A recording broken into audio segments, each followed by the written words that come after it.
नमस्कार दोस्तों। स्वागत है आप सभी का एक और कहानी में। आज की कहानी है बंजारा सरपंच की अंतिम यात्रा। एक अनकही दास्तान। राजस्थान की तपती रेत में बसे एक छोटे से गांव भानपुर में बंजारा समाज का वह नेता था जिसे लोग सरपंच रतन सिंह के नाम से जानते थे। रतन सिंह कोई आम सरपंच नहीं था।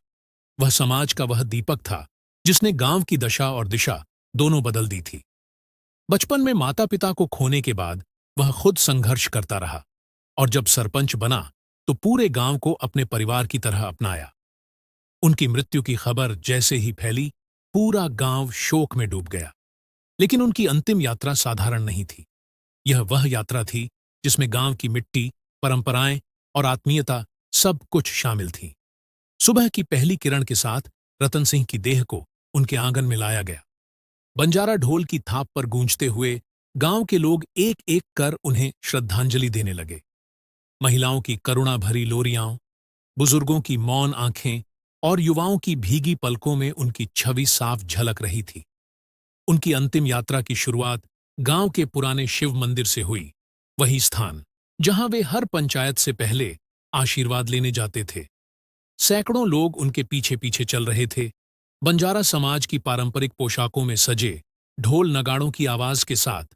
लेकिन इस बार वह उल्लास नहीं, एक गहरी पीड़ा छुपाए हुए थी। यात्रा में एक अनोखा दृश्य तब दिखा जब गांव के एक पुराने कर्जदार हरिया, जिनसे रतन सिंह ने कभी ब्याज नहीं लिया था, अपने खेत से मिट्टी लेकर उनके शव पर डालते हुए फफक पड़ा।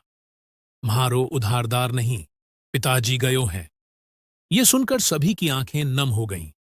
रास्ते में वे खेत भी आए जिनकी सिंचाई के लिए रतन सिंह ने सरकार से लड़ाई लड़ी थी।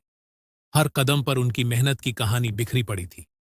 जब अंतिम रूप से उनकी चिता सजाई गई तो गांव की सबसे वृद्ध महिला दाई मां ने कहा, आज भानपुर अनाथ हो गया है। जैसे ही आग की पहली लौ उठी, आसमान में बादल छा गए।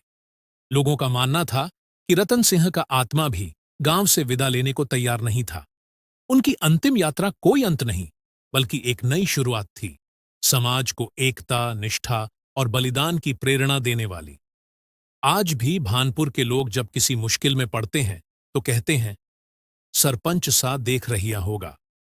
उनकी अंतिम यात्रा ने यह साबित कर दिया कि जब एक व्यक्ति अपने समाज से सच्चा प्रेम करता है तो उसकी विदाई भी इतिहास बन जाती है।